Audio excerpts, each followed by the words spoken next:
Bonjour à tous, aujourd'hui on se retrouve pour un petit guide pour le Red Boss Kuma version 60 stamina, donc en difficulté ultime. Tout d'abord je vais vous montrer donc la team adéquate pour faire ce Red Boss. En capitaine je recommande fortement Eneru. Double Eneru est vraiment très utile donc pour stall, donc pour tempo le plus de tours possible, pour avoir tous les ultis pour battre Kuma donc à la 5ème vague. Certains gens le font aussi donc en double Satch. Moi personnellement je trouve que c'est beaucoup plus confortable de le faire en double Eneru. Car Satch, une fois que vous perdez trop d'HP, ça devient impossible de continuer. Donc je le fais donc en double Eneru, Eneru max si possible, avec quelques pouvoirs, et si possible plus de RCV. Donc moi ici j'ai plus 45 donc de RCV. Donc Satch, pourquoi Satch? Parce que son attaque n'est pas très haute, mais son ulti est très très utile, c'est-à-dire au fait qu'il augmente très fortement les chances d'avoir un cercle bleu pendant 3 tours. Et Marco 6 étoiles, qui augmente l'effet des cercles qui augmente l'effet des cercles fois 1,5 pendant 2 tours. Ça va nous aider très très très fort, car avec l'ulti combiné à l'ulti de Satch, ça fait des ravages. Il faut savoir que Kuma va vous envoyer balader un des deux personnages du bas, donc par exemple ici Dofi ou Kuma. Donc il faut prévoir que au moins un de ces deux personnages sera sur le côté. Moi je recommande d'avoir deux orbes booster. Dofi donc qui double l'effet des orbes, ou Kuma justement qui augmente l'effet des orbes fois 1,75 pendant un tour et qui change tous les cercles autres qu'une couleur, donc par exemple RCV, TND ou vide en orbe correspondant. Donc ça peut toujours être utile. En bateau, le Bason Black. Le Bason Black, bon, moi je l'ai niveau max. Sinon aussi un Mary niveau max peut aussi le faire. Moi personnellement je n'ai pas encore un niveau max, donc un Bason Black est beaucoup mieux. Alors au niveau des pouvoirs requis, il n'y a pas de pouvoirs spéciaux requis. Vous pouvez un peu y aller à l'arrache sans pouvoirs spéciaux. Moi ici j'essaye d'avoir, il me manque une charge pour avoir l'amélioration de cercle, donc je vais juste chercher un NR avec voilà, une charge d'amélioration de cercle, parfait. Donc voilà la team. Voilà, on va lancer ça. Voilà, je vais désactiver ma 4G vite fait. Hop. Et c'est parti. Alors, toujours bien défoncer le zombie mauve en premier, sinon il va mettre tous les autres en mode rage et donc ils vous attaqueront tous les tours. Et donc sinon évidemment tuer ceux qui tapent donc en premier tour, donc par exemple ici le vert, mais vraiment en priorité tuer le zombie mauve.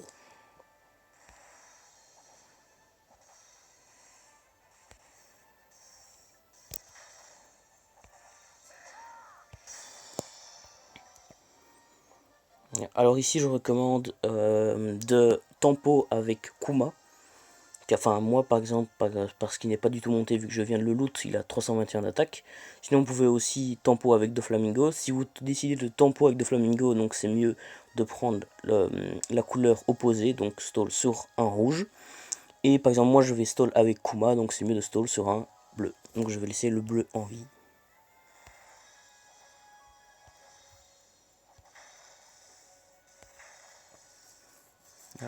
Et là vous avez la possibilité tout simplement de stall autant de temps que vous voulez, donc pour avoir tous les ultis. Car le zombie vous tape 5000 ED. Et moi par exemple ici je régène 2800 par tour. Donc je peux tempo easy game. Ici par exemple il tape combien? Il tape 5022. Donc je régène plus de vie qu'il m'en enlève. Après évidemment il faut avoir donc un bon NR niveau max. Si possible avec le RCV monté, donc avec des papa RCV. Si jamais vous avez un NR donc qui n'est pas niveau max ou qui n'a pas énormément de RCV, vous pouvez toujours prendre dans votre liste d'amis un gros NR bien puissant. Normalement ça devrait le faire aussi. Il faut juste que vous régène 2500 HP par tour. 2400, c'est pas trop grave, car ça fait que vous perdrez, allez quoi, 200 d'HP tous les 2 tours, ça va pas vous tuer. Donc voilà, ici c'est toujours un peu chiant de faire un raid boss en double NR, car il faut tempo, tempo, tempo, tempo. Mais c'est ça qui fonctionne le mieux.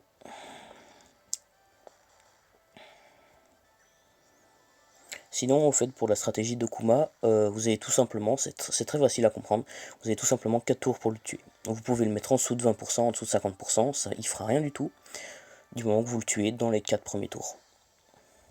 Après passer les 4 premiers tours, je pense qu'en dessous de 50%, il se met un gros bouclier, il vous met une grosse tatane, et en dessous de 20%, bah, évidemment, c'est fini.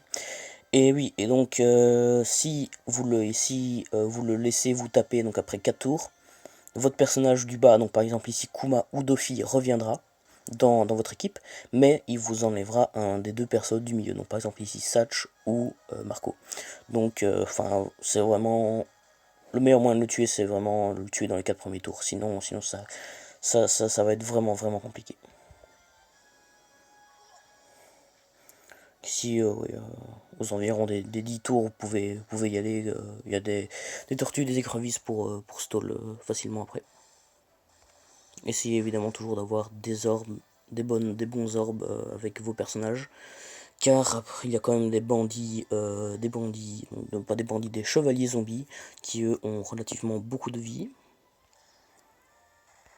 Bon. La plupart sont des rouges, donc ils sont assez faciles à tuer, mais après vous aurez des verts, et ça c'est un peu plus tendu à tuer. Voilà, donc vous continuez. Vous essayez d'économiser donc vos bondés. Ah, pardon, ici je vais être obligé de l'avoir. Oui, si vous mettez un chevalier en dessous de 30%, il vous fera un ulti. Même si ce n'est pas à son tour de jouer, au fait, il vous mettra quand même son ulti. Les rouges, ils se mettent en position attaque, donc ils se mettent un buff attaque. Les jaunes, ils vous lock un personnage. Et les bleus, je pense qu'ils mettent un bouclier, donc pour augmenter leur défense. Donc juste éviter de les laisser en dessous de 30%, sinon ça peut être embêtant. Alors ici, ouais, bah ici donc évidemment toujours le mauve en premier. Notez juste que le vert vous sera assez dur à tuer. Donc prévoyez bien votre coup pour ne pas le laisser en dessous de 30%.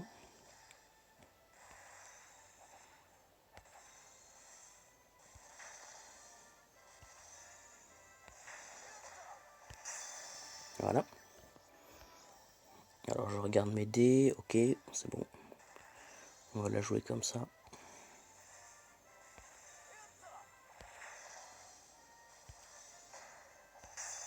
Parfait. Alors ici, vous pouvez commencer à essayer de garder des bons dés pour Kuma. Donc, par exemple, moi ici, je vais essayer donc de jouer avec tous mes persos. Comme ceci. Non, j'ai pas réussi, c'est pas grave. Voilà, donc ici, tuer les 2 premiers poneys marins. Tuer donc les 2 poneys marins au premier tour, obligatoirement. Les petits renards zombies, au début, à l'avant, ne tapent pas. Celui du mauve, le mauve vous mélangera les orbes. Et le jaune vous soignera. Oui, c'est assez bizarre, mais il vous soignera. Donc voilà, vous pouvez les laisser en vie facilement. Les rouges, avec les régènes qu'a votre NR, si vous vous faites taper, c'est pas la fin du monde. Essayez vraiment juste d'avoir des bons cercles, en fait. Donc ils ont genre 8 HP, les poneys. Comme d'habitude. Hop, ici je fais ça. Et je tempo sur le petit renard qui va me changer mes cercles. J'espère qu'il va pas me changer. Ouais, au fait, il change pas les cercles bleus. Ça, c'est vachement pratique. Il change pas les cercles bleus. Alors ici, je vais donc, hop, on va essayer de grappiller des bons cercles. Il nous fait son petit ulti, donc il nous soigne, voilà. Certaines personnes, pardon, mettent au fait un petit pingouin en bas à droite pour tempo sur ces renards. Mais si vous êtes en double NR avec des NR maximum, il y a vraiment, c'est inutile, c'est vraiment une perte de puissance. Si vous vous retrouvez avec un vieux pingouin en bas à droite ou en bas à gauche et qui lock, par exemple, imaginons j'ai un pingouin à la place de Kuma, s'il lock mon Dofi, Il me restera un pingouin à droite et ce sera complètement inutile. Donc pas d'ulti, pas d'attaque, rien du tout. Enfin là mon Kuma n'a pas d'attaque mais son ulti est très utile. Donc ici on essaie de grappiller encore, hop, des bons cercles. Ok, bah ça s'annonce très bien. Je vais même garder au fait le cercle TND avec Satch, car grâce à l'outil de Kuma, si je l'ai bien sûr, si vire pas mon Kuma, alors j'aurai tous les bons cercles. Donc je vais le tuer comme ceci. Voilà, alors vague boss, Kuma. Il se met une immunité donc pour tout ce qui est attaque rouge et verte. Il se met donc un petit bouclier, oui. Immunité donc pas possible d'utiliser ou marteau. Donc là voilà, il me vire mon Dofi. Il me reste donc ces 5 personnages-ci. Alors comme j'avais dit, donc dès le début on lance l'ulti de Satch, d'office, quelle que soit la situation. L'ulti de Kuma, ici par exemple je vais l'utiliser. Ça c'est vraiment à vous de choisir. Donc si vous avez là exactement la même team que moi, vous avez donc Marco qui va booster vos orbes x 1,5 pendant 2 tours. Et Kuma x 1,75 pendant 1 tour. Et vous pouvez utiliser 2 fois l'ulti d'Ener, donc qui vous doublera votre attaque pendant 1 tour. C'est à vous vraiment de gérer au fait vos orbes, donc vos ultis pardon, quand vous avez les bons orbes. Par exemple ici moi je vais utiliser les ultis, les deux bons ultis, car je vais avoir full, que je vais avoir que des bons orbes. Donc l'ulti de Kuma plus l'ulti d'Eneru. Et ça va lui mettre une grosse tatane. Voilà.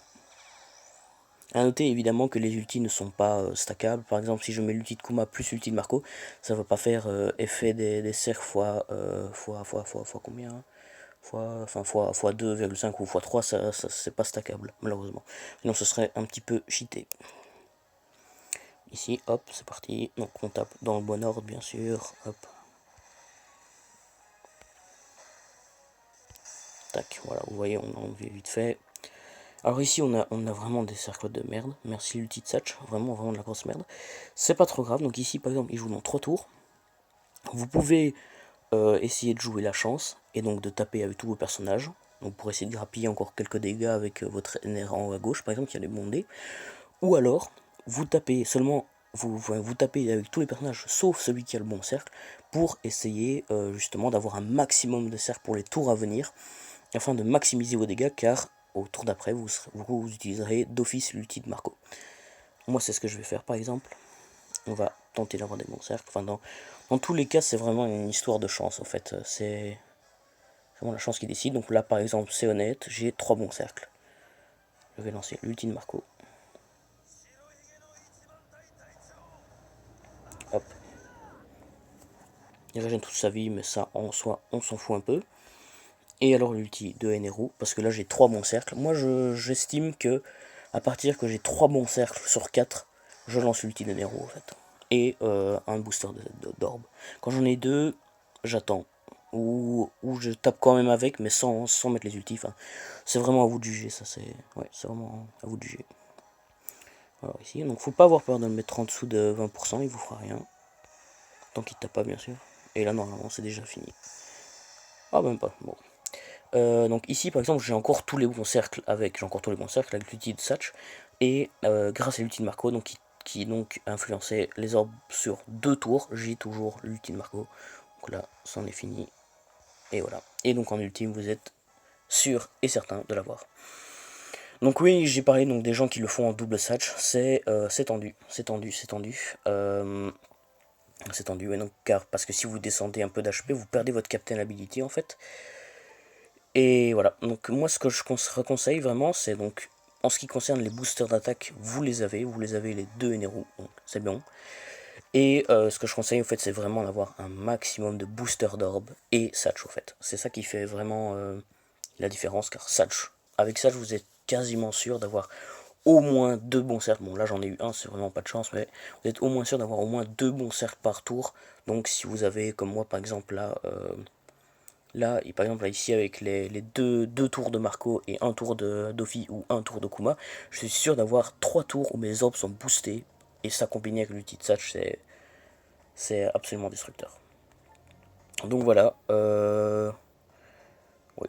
Donc, qu'est-ce que fait Kuma sinon c'est un intellectuel tenace. Son Captain Ability, il va doubler l'attaque et les HP des personnages de classe intellectuelle, donc comme le Kuma de base, sauf que c'est pas pour les rouges, c'est pour les intellectuels. Et ça, à la limite, son Captain Ability est pas top. Il monte quand même vachement haut l'attaque, mais c'est surtout son spécial qui est dingue, car il change tous les cercles, donc RCV, TND, vide, bloc ou bombe, en cercle assorti. Donc même pas en cercle rouge, en cercle correspondant. Ça c'est vraiment dingue. Et il multiplie l'effet des cercles fois 1,75. 1,75 c'est vraiment bien, car c'est au-dessus de Norland, c'est comme le Marco 6 étoiles, c'est comme, non pas comme, justement, pas comme Marco 6 étoiles, c'est comme Sailor Pink, juste en dessous de Dofi, franchement c'est vraiment un très bon perso. À mettre dans une team rouge, ou même en booster d'orbe, si vous pouvez pas mettre votre Dofi ou quoi, c'est vraiment très bon personnage. Sur ça, c'était tout pour ce petit guide, donc Kuma 60 stamina. J'espère que vous avez apprécié cette vidéo. Si c'est ça, si c'est le cas, dites-le moi dans les commentaires. Et à la prochaine pour d'autres guides.